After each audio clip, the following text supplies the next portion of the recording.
Bonjour, bienvenue dans ce nouveau numéro de Rugby Magazine. Rugby Magazine toujours en mode phase finale. Et aujourd'hui, on va vous faire vivre de l'intérieur la finale du top 8 féminin entre Toulouse et Montpellier. C'est une première, c'est un derby d'Occitanie. Cette finale dans un instant, d'abord le sommaire. Le jeune troisième ligne toulousain François Cros et son club rêve de 2000 faut en passer par Castres et les barrages aujourd'hui.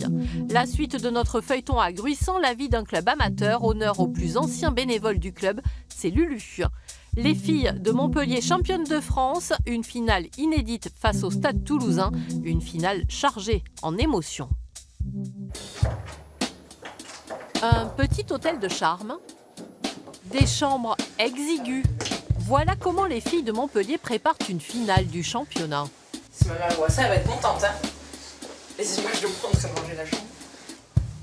On n'est pas du tout des princesses comme certains peuvent le penser. On fait avec ce qu'on a et c'est pas là où on dort qui fait comment on joue.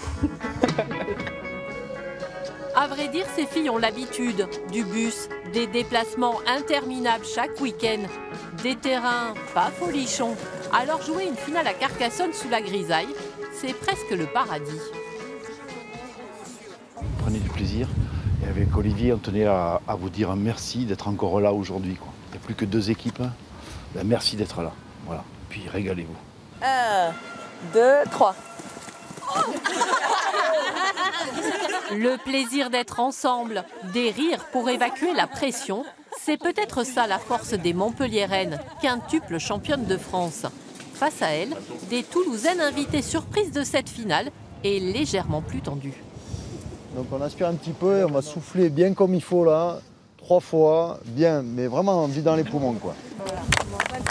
Une finale et sa charge émotionnelle. Pour la famille Perronnet, ce sera double dose. Marion, 3e ligne au Stade Toulousain, affronte sa sœur jumelle, demi d'ouverture de Montpellier, le tout sous les yeux du papa, dirigeant à Toulouse. C'est pas grave, et les dirigeants du stade, c'est normal que ce soit pour Toulouse, on verra. Ça reste les jeux du sport. Ça va être 80 minutes de guerre, comme d'habitude, sur un terrain, d'affrontement. Et après, on va faire la fête ensemble, de toute façon. Des combattantes, des guerrières au cœur tendre. Les mots de Safi Ndiaye, leader charismatique de ce groupe de filles. Les mots de Caroline Boujard en larmes quelques minutes avant le coup d'envoi, handicapée par une douleur à la cheville. Un petit grain de sable qui va enrayer la machine montpelliéraine, bousculée par des Toulousaines pendant toute une mi-temps et menée 9-0. Je pense qu'à la mi-temps, personne ne s'est inquiété. Dans les vestiaires, on a été sereine. J'ai vu dans les regards des filles qu'il n'y avait pas d'inquiétude. Et je me suis dit, ça ne peut pas nous échapper. L'expérience des Héroltaises, la force aussi d'un groupe habitué à ces matchs sous tension. 40 minutes et 2 essais plus tard, les Montpelliéraines sont une nouvelle fois championnes de France. Pour les jumelles, il y a des larmes, beaucoup de larmes. Pour moi, il y a plein d'émotions qui se mélangent. Je suis très contente, mais je suis tellement triste pour ma sœur.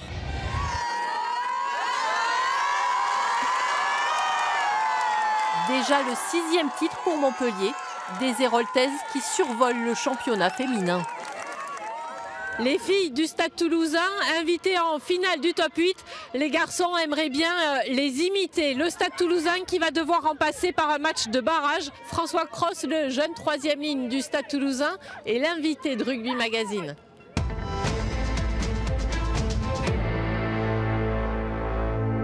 Bonjour François. Bonjour. Merci d'être l'invité de Rugby Magazine. François, on a un petit jeu, je ne sais pas si tu as vu le chapeau. Ouais. Il t'attend et il y a des questions dedans. Succéder à Thierry Dusautoir, ça fait quoi? Personne ne succédera à Thierry Dusautoir, ça a été une vraie légende du rugby français et ça le restera. Donc voilà, comme je dis, j'ai eu la chance de jouer avec lui. Maintenant il n'est plus là, donc il faut faire sans lui, c'est pas évident non plus tous les jours. Mais voilà, je suis très reconnaissant de ce qu'il a pu m'apporter et très fier d'avoir pu jouer avec quelqu'un comme lui. Le stade champion, c'est un rêve. Alors bien sûr, pour moi, c'est un rêve parce que pour l'instant, j'ai gagné qu'avec les jeunes et c'est vrai que déjà, c'est déjà bien. Mais gagner avec une équipe professionnelle, c'est quand même autre chose.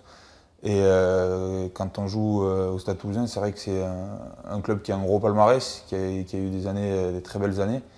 Et on a envie justement d'y goûter nous aussi et d'avoir la chance voilà, de lever quelque chose à la fin de la saison. Ouais, c'est une forte responsabilité quand on joue au Stade Toulousain quand même, avec le passé qu'il y a. Oui, c'est sûr. Après, voilà, il ne faut pas que ça nous pèse parce que quoi. c'est vrai que ça fait plusieurs années où ça marche moins bien et c'est vrai qu'avoir toujours ça derrière la tête, c'est vrai que ça peut le freiner. Donc voilà, il faut s'en servir pour avancer, pour être fier d'être dans ce club et se servir du passé, mais il ne faut pas non plus que ça nous freine et que ça nous mette une pression trop grosse. Castres, bête noire. C'est vrai que cette saison, on les a joués 2 fois et 2 fois, ça ne nous a pas réussi. Donc voilà, c'est notre bête noire, à nous de faire en sorte que sur ce barrage, voilà, on arrive à dompter cette bête. Capitaine à 23 ans, tu réalises? Justement, la seule fois où j'ai été capitaine, c'était ce fameux match l'an dernier à Castres, où on a pris 52 à 13, je crois, de moment, un truc comme ça. Donc ouais, c'était une première assez... Je m'en rappelle, quoi. C'était pas un bon moment, mais bon voilà, ça fait partie de la vie et ce qui ne tue pas nous rend plus fort. Donc voilà, j'ai beaucoup appris ce jour-là et voilà, ça fait 3 ans, enfin, 3 fois d'affilée qu'on perd contre eux, donc j'espère que ce week-end, on réussira à inverser le scénario. Pêche ou PlayStation? Ah, très vite, la pêche. La pêche, ouais, c'est vrai que je suis quelqu'un plutôt nature, donc j'ai pas trop été habitué jeune à toutes les consoles et compagnie. C'est vrai que mon père est du milieu agricole, donc du coup on était plutôt dehors et j'aime beaucoup la pêche. Tu rêves à quoi en te rasant le matin? Ouais. Ça fait un moment que je me suis pas rasé. Non, mais c'est vrai que voilà, cette année, plus la saison avance et plus voilà, on vit bien, on vit quelque chose de fort entre les joueurs. On a la chance d'avoir des résultats qui sont bons pour le moment, donc voilà, bien sûr, le rêve de cette saison, ce serait voilà, de lever le bouclier à la fin de la saison. Merci François. Avec plaisir.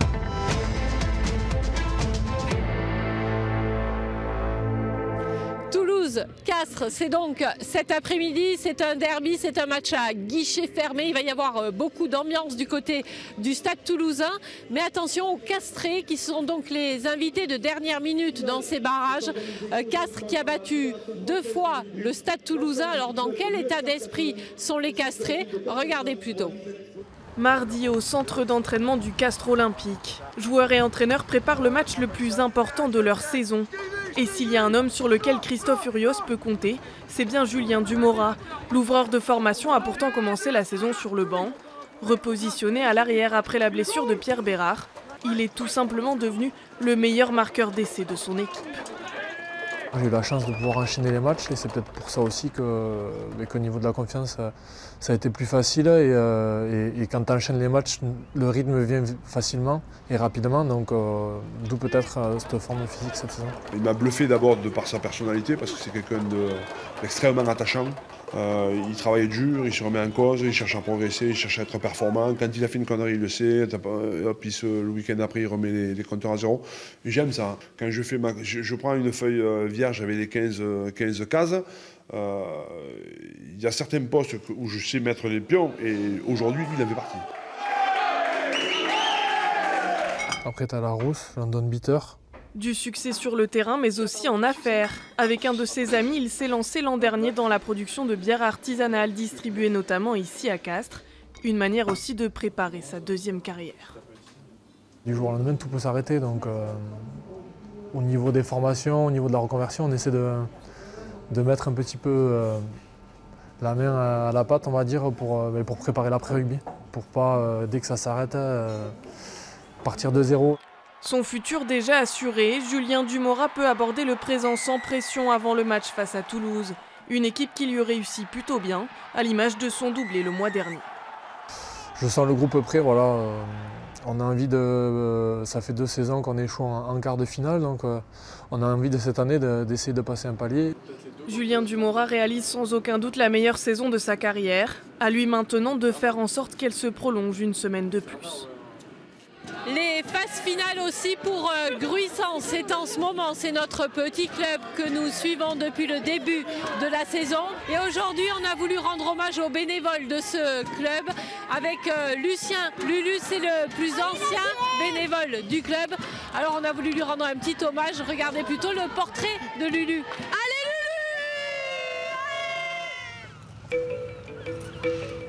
Lulu! Alex, tu vas bien?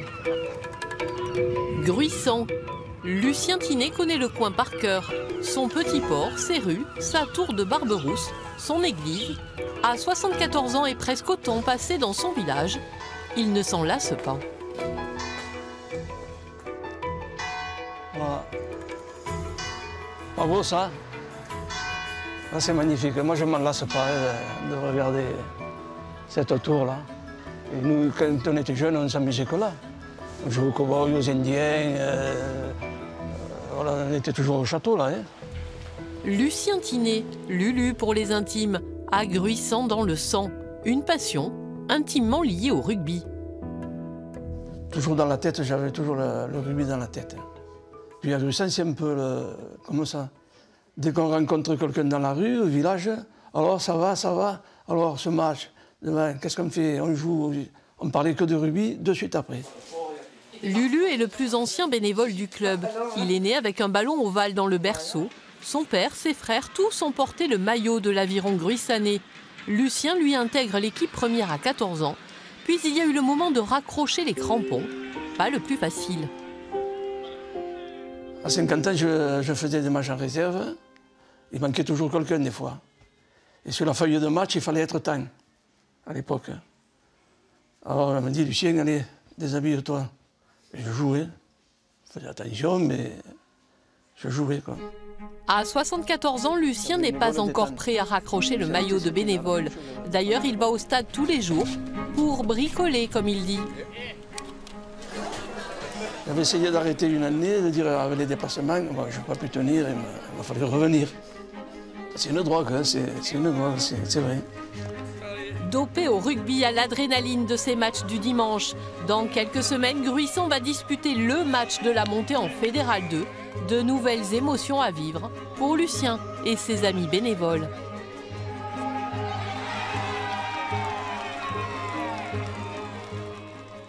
C'est la fin de ce numéro de Rugby Magazine. Je vous laisse avec la joie des filles de Montpellier.